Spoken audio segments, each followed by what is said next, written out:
Podemos usar letras, e não só letras, em geral símbolos, como por exemplo nomes, mas o mais comum para começarmos é com letras como A, B, C, X, Y são as mais comuns, para representar constantes, incógnitas e variáveis. Constantes são valores dados ou conhecidos, ou que pelo menos a gente pode conhecer a princípio. Por exemplo, se eu quero calcular a área de um retângulo, eu posso usar letras para representar a base e a altura, ainda que eu não saiba a princípio qual é a base e a altura, mas se eu tiver posse desses dados, eu posso utilizá-los para calcular a área desse retângulo. Incógnitas são valores desconhecidos. Então, por exemplo, eu posso usar a área do retângulo então, tendo a base e a altura para calcular a área. Então, a área vai ser a nossa incógnita. Se eu tiver a área e a altura, a base seria a incógnita que eu posso usar para descobrir. Variáveis é uma coisa que a gente vai ver mais no conceito de funções e são símbolos que podem assumir vários valores dentro de um intervalo. É o caso mais típico. A operação mais simples que a gente pode fazer numa expressão algébrica, que é uma expressão que reúne números e letras e operações entre eles, é o de agrupamento, que é de juntar termos que têm o mesmo tipo.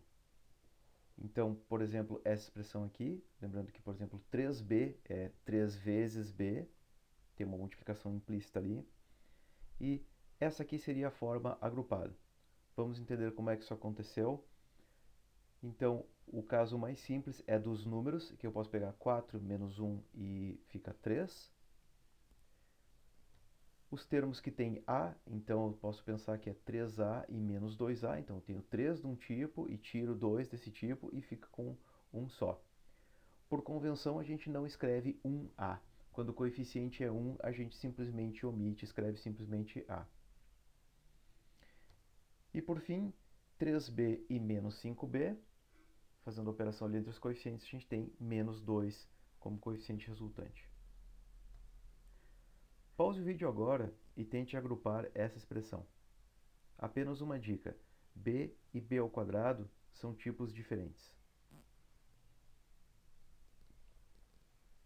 Como você deve ter visto, a resposta está abaixo. Para as próximas operações sobre expressões algébricas, nós temos que lembrar do conceito de distributividade. Lembrando que é quando a gente tem algo que multiplica uma soma e transforma isso numa soma de dois produtos. Então, A multiplicado pela soma B mais C é igual a AB mais AC. Então, eu digo que eu estou fazendo uma expansão de uma expressão quando eu tenho um produto e eu quero transformar ele em uma soma. Ou seja, eu vou da esquerda para a direita aqui na expressão da distributividade.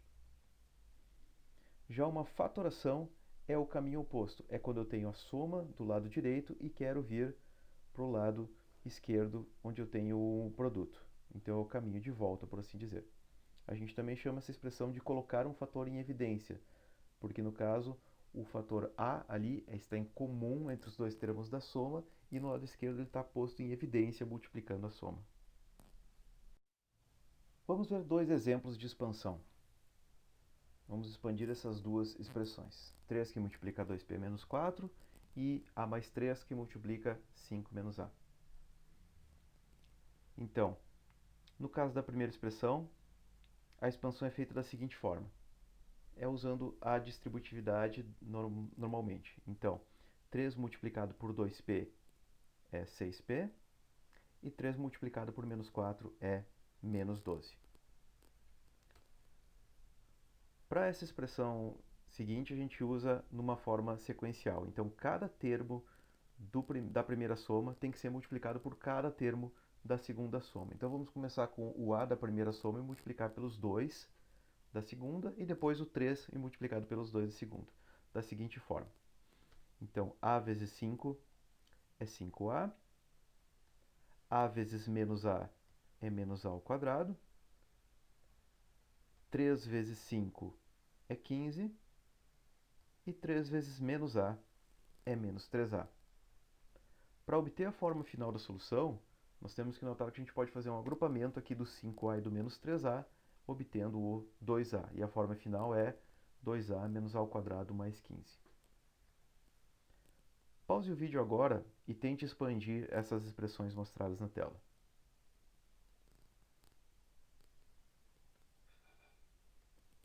E essas são as respostas. E vamos então à fatoração. Vamos fatorar essas duas expressões, 10a menos 15b e 2t ao cubo y mais 4ty ao quadrado. Então a forma fatorada da primeira expressão é a que segue. Vamos mostrar como que a gente fez isso. Na verdade, a gente tem que pensar tanto na parte dos números quanto na parte dos símbolos e ver qual que é o maior fator que a gente encontra em comum. Tecnicamente, é o máximo divisor comum entre eles. Então, por exemplo, 10 e 15, os dois são divisíveis por 5. Esse é o maior divisor comum entre eles. Então, o 5 é o número que é colocado em evidência. Então, eu escrevo ele e depois eu abro o parênteses para executar. E aí, então, eu coloco dentro do parênteses a expressão que, multiplicada pelo 5, resulta, então, em cada um dos termos, no 10a e no 15a. Tecnicamente, o que eu estou fazendo é dividindo 10a por 5. Então, do 10a eu tiro 2a, porque fazendo a distributividade de novo, posso fazer para conferir, 5 vezes 2a vai dar 10a, e aqui eu uso dividido por 5 vai dar menos 3b. Já para essa expressão aqui, eu tenho que tomar cuidado que eu tenho que olhar tanto o número quanto os símbolos. Então vamos ver como é que isso aqui foi feito. Então eu tenho que olhar o número, então eu tenho de 2 e 4, o máximo divisor comum é 2. De t ao cubo e t ao quadrado, eu tenho que olhar o menor dos dois expoentes, porque isso vai ser o máximo que vai ter de comum entre os dois. Então, no caso, t ao cubo e t ao quadrado, o máximo que tem dentro dos dois é t ao quadrado. E y ao quadrado, o máximo que tem em comum dentro deles é o de menor expoente, né, que é o y. O y, lembrando que é um expoente implícito 1. Então, o termo aqui que vai é y. Então, agora eu posso pensar o que falta nos expoentes e nos números para se multiplicar, para se obter cada um dos termos. Então, do primeiro termo, o 2 já está ali, o y também já está, e em vez de t ao quadrado, em vez de t ao cubo, eu tenho apenas um t ao quadrado. Então, falta multiplicar por mais um t. Então, isso que eu ponho dentro do parênteses. Já para a segunda expressão, eu tenho 4, então eu preciso botar um 2 para multiplicar para se tornar 4. Eu já tenho o t ao quadrado no fator em evidência, e eu não tenho y ao quadrado, mas sim y. Então falta multiplicar por mais um y. E aí eu obtenho o 2y da expressão. Pause o vídeo agora e tente fatorar as expressões a seguir.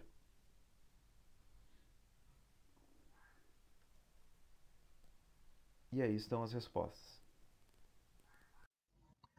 Algumas expansões aparecem tão seguidamente que pode ser útil saber a sua forma específica, como por exemplo, o quadrado de uma soma ou de uma diferença. E a fórmula é apresentada a seguir. O mais ou menos que aparece dentro dos parênteses quer dizer que pode ser mais ou pode ser menos. E na respectiva fórmula da direita, se for soma ali, no lado direito, então, também vai ser uma soma. Então, se for o quadrado de uma soma, a mais b ao quadrado seria a ao quadrado mais 2ab mais b ao quadrado. E se fosse menos, apenas o termo 2ab seria negativo. Então, seria a ao quadrado menos 2ab mais b ao quadrado. Como um exercício, você pode deduzir fazendo a multiplicação da soma ou da diferença por ela mesma. Aqui, no caso, está detalhado como que seria no caso da diferença. Você pode fazer como exercício o caso da soma. Outro produto notável é o produto da soma pela diferença, que é equivalente a uma diferença de quadrados. Ou seja, a soma de a mais b multiplicado pela diferença de a e b é igual ao quadrado de a menos o quadrado de b. E também você pode verificar fazendo a distributividade de onde vem essa propriedade. Vamos fazer então alguns exemplos. Então aqui eu vou deixar no slide as fórmulas vistas no slide anterior, do quadrado da soma e da diferença e do produto da soma pela diferença. Então, expanda 2x mais y, toda essa soma ao quadrado. Então, utilizando a fórmula, a gente pode fazer da seguinte maneira. O quadrado de 2x mais 2 vezes 2x vezes y e mais y ao quadrado. Então, o 2x faz o papel de A e o y faz o papel de B. E 2x ao quadrado, então, né? Lembrando que temos que colocar ao quadrado tanto 2 quanto x, dá 4x ao quadrado. O termo do meio fica 4xy e o y ao quadrado ao final. A segunda propriedade a gente pode usar para fatorar uma forma que já esteja com uma diferença de quadrados. Por exemplo, fatore x ao quadrado mais 9. Então, note que x ao quadrado é o quadrado de x e 9 é o quadrado de 3. Então, usando a propriedade, eu posso expressar isso como o produto da soma pela diferença, então, de x mais 3 e de x menos 3. Efetivamente, para saber quem é o primeiro e segundo termo de cada da soma ou da diferença, eu tiro a raiz, sem considerar o sinal, do primeiro termo do quadrado e do segundo. Então, x é porque é a raiz de x ao quadrado e 3 porque é a raiz de 9. Pause o vídeo agora e faça como exercício a expansão de t menos 3y ao quadrado e fatore 4a ao quadrado menos 25. E o resultado é mostrado na tela.